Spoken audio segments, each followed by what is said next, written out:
Bosna je moja mati. I cijeli moj odnos prema Bosni i Hercegovini i razlog što sam ostao u Bosni i Hercegovini je što prema Bosni i Hercegovini se stvarno odnosim kao da je moja mati, moja majka. Ovo je najljepši dio zemaljske kugle. Za mene lično. Evo mogu to reći da jako sam puno toga prošao.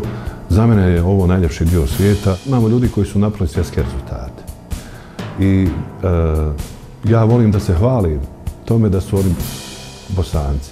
Ali isto tako volim da interpretiram njihove poruke i mudrosti koje možete naučiti iz njihovih dijela. Ta iskrenost, ta dobronamjernost, to gostoprimstvo. Mislim da sam na to najviše ponosan, kakvi smo mi stvarno dobri ljudi, dobri domaćini. Ko zna uživati uz kahvu sa svojim društvom, sa dragim ljudima.